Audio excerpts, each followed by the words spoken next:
కొత్త సంవత్సరంలో ఎలా పరిగెత్తాలనుకుంటున్నావు? గతించిపోతున్న ఈ సంవత్సరం అంతా నువ్వు ఎలా పరిగెత్తావు? ఒక్కొక్కరు ఒక్కొక్క రీతిగా పరిగెత్తే ప్రతి ఒక్కడు ఏదో ఒక గమ్యానికి చేరతారు. కానీ ఏ ఉద్దేశంతో పరిగెత్తారు అనేది ప్రాముఖ్యమైంది. మన పరుగు పందాన్ని దేవాతి దేవుడు గమనిస్తూ ఉన్నాడు. ఆత్మీయ పరుగు పందెంలో పరిగెత్తిన పౌలు లాంటి వారు జీవకిరీటాన్ని పొందుకోవటానికి మంచి పోరాటం పోరాడాను, నేను పరిగెత్తానన్నాడు. ఆయన ఒక మంచి ఉద్దేశంతో పరిగెత్తాడు. ఆయన పరిగెత్తింది, ఆయన కోరుకున్నది దేవుడు అతనికి అనుగ్రహించాడు. నువ్వు నేను దేనికోసం పరిగెత్తుతున్నాం? మన గమ్యం ఏంటి? మన గురేంటి? నెక్స్ట్ ఇయర్ మనం ఏ విషయాల్లో వేగంగా పరిగెత్తాలని ఆశపడుతున్నాం అనే దాని మీద నీ యొక్క అభివృద్ధి, నీ యొక్క క్షేమము ఆధారపడి ఉంటుందని దైవవాక్యం స్పష్టంగా తెలియజేస్తుంది.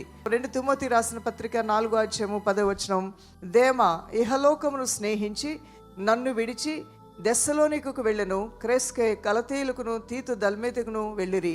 దేమా గురించి చాలా స్పష్టంగా మాట్లాడుతున్నాడు పౌలు గారు. దేమా దేన్ని ప్రేమించి వెళ్ళిపోయాడు?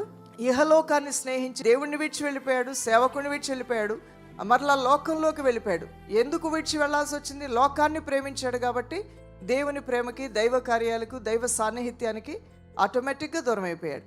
ఒకటి చేయాలంటే ఒకటి వదులుకోవాలి. దేవుడు కావాలంటే లోకాన్ని వదలాలి, లోకం కావాలనుకుంటే దేవునికి ఆటోమేటిక్గా నువ్వేమి చెప్పనవసరంలా. నీ శరీరం చాలా బలంగా పనిచేసి దేవునికి నేను దూరం చేసేస్తుంది. అందువలన దేనికి దగ్గర వాళ్ళనుకుంటున్నావు నువ్వు అనేది చాలా ప్రాముఖ్యమైంది. దేమా ఇహలోకాన్ని ప్రేమించాడు, ఆ పరుగు పందెంలో లోకానికి అంకితమైపోయాడు. పౌలు అన్య జనుల రక్షణ కోసం పరిగెత్తాడు. అన్య జనాంగాన్ని పౌలు చేతికి దేవుడు అప్పగించేశాడు. హల్లెలూయా.